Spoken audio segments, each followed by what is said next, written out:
Hello and welcome to Cricbuzz Live in association with our fantasy partner, My 11 Circle. I'm Gaurav Kapur. With me, Lisa Sthalekar and Joy Bhattacharjya. Rishabh Pant won the toss today in the game in Ahmedabad and decided to put Punjab into bat. For Punjab, new captain today, Mayank stepping in because KL Rahul is unwell and probably will be out for the rest of the tournament with appendicitis. But boy, did he step up, and how. Out of the entire Punjab team, it looked like he was the only one who wanted to bat. He got 99. This is the third instance in the history of the tournament that a player is not out on 99. He just needed one more ball. Just needed Malan perhaps to play one less. Somebody just, you got to feel for him, but he carried his team. He played the typical captain's knock, and I feel like singing 99 runs for the Agar wall, 99 runs for the Agar wall, and that's it. I can't better that. I'm out. You've been on fire. Poor run for Nicholas. I mean, geez. Something is happening today. I'm getting my predictions right as well, but not that last one. That last one actually is... Last one you meant the poll result. Oh no! This. Oh, look at you! Look at you! He's the Bengal. You're the Bengal tiger today. The Bengalis have spoken. We cannot speak after that. None of us can speak after the Bengali has spoken. But we can ask him to wax eloquent on the Agar wall, a real wall today, standing between. Delhi and destruction. The Delhi bowlers and destruction. There was only one man standing today. Yeah, I mean, Mayank Agarwal, we remember the first season as to call him Cinderella because he used to look so good and he used to never go and carry on.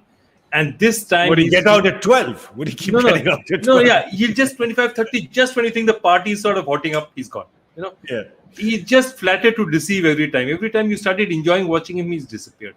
But today, what was wonderful about it was that he actually didn't look in very good touch in the beginning. And so if you see throughout his innings, his run rates have just spectacularly increased. He was going at about 105, 110, at some point even below 100. And then he suddenly, accelerated at that point in time towards the end. And so he got them to a respectable score. But if you look down at the scorecard, he has done so well for himself because he really slaughtered that final over. 23 odd runs on that final over, and most of them were him. But he's managed to take them to a sort of respectability as a total. But, 166, you're not going to look at that, and Delhi's not going to look at that at the start of the game. Somebody told them 166 what the opposition will get, they would have taken it immediately. Yeah, well, if you look at it, Lisa, I mean, he had no support. And if you just do the simple math here, right, he's got 99 of 58, which means out of the other 62 balls, people have only got, they've gone to run a ball essentially, right? Yeah, all of them. And you can certainly see that given on the scorecard. I mean, Gale, he was the only one that looked good. Unfortunately, he got out again, nice and early. But Mayank Agarwal, he would have been maybe the second player to nearly score a century in the first game he captained. Sanju Samson did that obviously in the first game. So it just shows you again that certain players rise to the occasion with the C next to their name. So certainly disappointing for him, but he needed someone to go with him. And I thought Dawood Malan would, kind of having spent 20 odd deliveries, he would have accelerated nicely, but he got out at the wrong time. Still not his spot though, right, Joy? I mean, David Malan, it's coming. One second. You're not. If you are trying to mess with Bengalis today, do it at your own peril, and especially for Punjab today. Punjab batting order. Joy, go. Lisa, stand back. No. Just understand this. You have the number one ICC ranked T20 batsman in the world. You have probably the greatest T20 batsman ever in the world in your team. You have a young captain who's a fearless hitter and has been an awesome run scorer. All three of these can play 1, 2, 3. Who do you put in there? You put in a young kid who's already tried. You've tried him for one match, and he's obviously not being able to time the ball. Now, what happens as a result? He takes away 13, 14 balls, 16 balls for his 12 runs. Okay, Those are 16 very vital balls in the power play where you can set it up. If Gale has 7, 8 balls to set himself up, he can be a completely different player. Malan comes in there. The bowlers are settled. why do coaches have this? And I've been watching this in 2008. Why do coaches have this thing saying, okay, let me save somebody back at the back. Let me put someone in front. If he works, he works. No, 9 times out of 10, the reason why he doesn't work is because he's not as classy as some of the players who you were making sit down. And it just does not work for me. Prabh Simran going out there and wasting deliveries while Chris Gayle and David Malan are sitting cooling their heels outside is absolute nonsense. Well, just to add to that, I've got the stats here of where David Malan has batted. And when he opens, there's 99 innings, close to 3,000 runs, 317 50s, strike rate of 132. And then it drops down. At number 4, he's striking it at 125, average of 31, only 2 half centuries. So the numbers stack up. This is, and I just want to confirm, these are not secret statistics, right? These are publicly available, right? These are, just checking. Yeah. They are. So they're there for everyone to see. Yeah. Everyone to see. But obviously, there are very obvious stats that are seen and ignored. And that's what is getting Joy so riled up, that why are you ignoring these very obvious stats? And you, again, right, you can't say that we're making space for for KL Rahul to come. He'll come back when he comes back, if he comes back at all into the tournament, right? I mean, he's getting an appendicitis surgery, right? You don't know whether he's going to come back or not. And what spot are you holding? This is not a Haryana Roadways bus. You don't put a handkerchief and say that I'm going to be sitting there, right? 3 stops from now. It's not. You just play your best guys in best positions. I don't get it. B is that if Prabh Simran is looking like the way he did, you have Mandeep Singh on the bench, you have Sarfraz Khan on the bench. You can easily promote these guys and play a guy low up down. Because Prabh Simran is not looking the part. It's not about getting out. You can get out. But, you look at him and you see that he's struggling to hit the ball when, the bowlers are a slight notch ahead of him. And that you can make out that he's out of his depth. He's trying very hard. Look, it's not easy to play in the IPL. This is the most difficult cricket tournament in the world to play. But by putting him in that position where he's not capable enough of coping, you're just giving him more trouble. That's all I want to say. Yeah, Joy, just one question I wanted to ask Joy. Given the fact that is the IPL and franchises, are they just thinking solely about winning this tournament, or do they still have an eye to future tournaments? So someone like Singh, they go, he's our future. Let's give him some opportunities, or is it let's win today? See, the thing is that the next auction that you will come across is a big auction, is a mega auction. Now, even in a mega auction, you can actually retain only about 5-6 players. So if you are today Punjab, you look at that lineup, you say, Prabh Simran is perhaps not the first name that would come to mind if you are retaining 5 players. So it's not even that he's an investment for the future. You know what I mean? Because the likelihood of, you're just as likely to retain him as anyone else. If this was the first year of a 3-year run, then I would say that, okay, they're trying him out, they're 2 more years, this guy's maturing. This is the last season. You're not going to be able to retain him even if you want to, because who are you going to give up? You're not going to take KL Rahul and take him. And that's what it's going to come down to. Yeah, it looks it's a good question, Lisa. But again, it can't be done at the cost of winning, right? And it can't be done at the cost of posting this 166 total on against Delhi with all their batting superpower. And from what Akshar has told us, against Dew, right? There's going to be Dew as well in the second half, which is not going to make the lives easiest for the Punjab bowlers. Let's have a look at the Delhi batting. This is a really solid batting side. They're not looking at this and losing any sleep. In fact, they're thinking, let's just get this done quick and get back home. Shikhar Dhawan, Prithvi Shaw, Steve Smith, Rishabh Pant, Shimron Hetmyer, Marcus Stoinis, Akshar Patel, Lalit Yadav. That's some solid batting that they have. And for Punjab, the bowling, if you look at that, they've got a few options. They've got Ravi Bishnoi, who's, of course, been doing well. You also had Harpreet Singh, who did well in the last game. And then you have Harpreet Brar. You've got Chris Jordan and Riley Meredith, your internationals. You've got Mohammad Shami.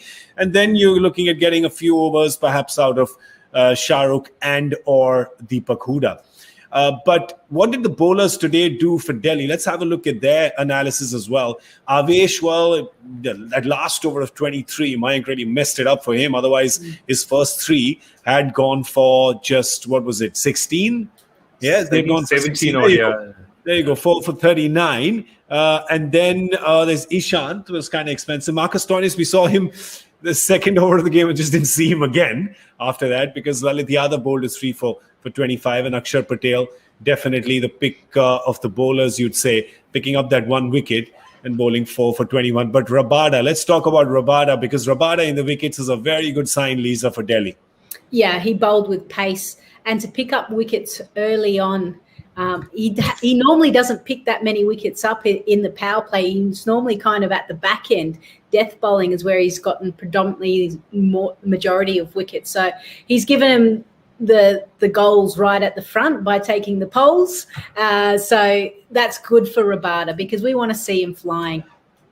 Yeah, because Joy, it hasn't been the same Rabada, right? It hasn't been the world beater Rabada, and Delhi, of course, it's got covered because their batting has been fantastic. Avesh has been doing well. The spinners have been doing well.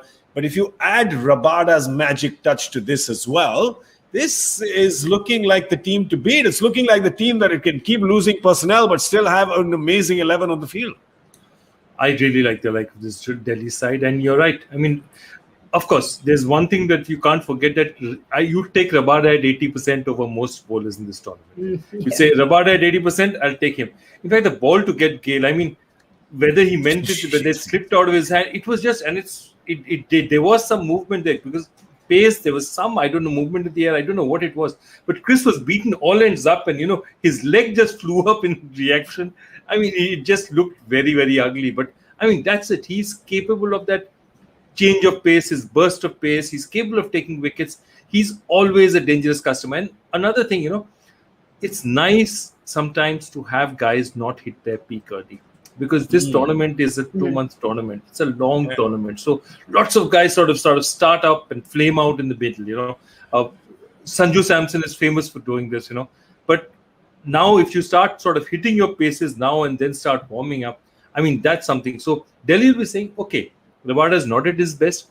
But you know what? We can, even at this level, if we keep playing him, he's just going to get better and better. And we can wait for the, 95% Rabada in the finals, That's how they look at it. What also probably differentiates the champion performers, experienced champion performers, and the uncapped stars and the inexperienced stars who do well for teams is that teams kind of learn to figure out the uncapped stars, the inexperienced ones. The opposition figures them out, and they don't have those many tricks of experience to sort of combat that. So you're seeing that perhaps with, unfair to judge it on one, but when Avesh goes to 23 of the last over, or for Harshal goes, these are guys who are doing the job, but they're uncapped. So when they are attacked by opposition's planning or by, an experienced pro like Mayank Agarwal, there's very few places that they can go. Whereas, champion performers like Rabada, they just kind of get better and better. And Mumbai does this really well. That's a Mumbai business model.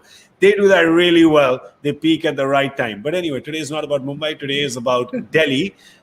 They will look at this and they will say that, we've really got this in the bag. These are 2 easy points. We can up our net run rate. But we, just have to be kind of clever and not reckless about it. But going into this, would you say, 70-30 Delhi, 60-40, 99-1? I'd probably say 70-30 to Delhi. 70-30. Joy? I'd go even a bit further, 75-25. And 75. Like if this opening part team, Dhawan and Prithvi Shaw are at this point in time the best in the tournament. Yeah. I mean, this could change later, but at this point in time, they are the best in the tournament. And, if they get going, this is going to be easy meet.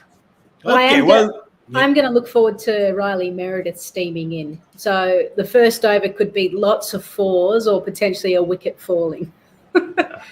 Riley's bowling the first over, in fact. All right, so let's guess the power play score because we all got the score wrong with Punjab. The low ball, the high ball, the mid ball, everything was wrong. So let's try to get the power play score. Joy. 47. Age before beauty, please. You know the answer to that, pearls before swine. so I'll go last then.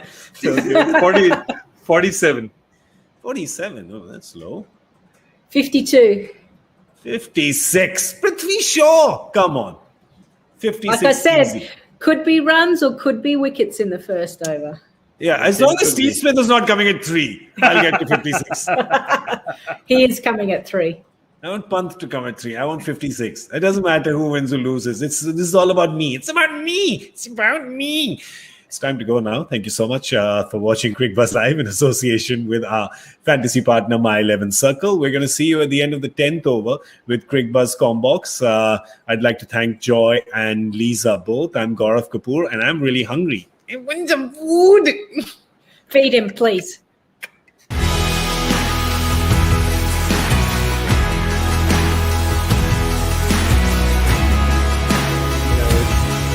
10th over then.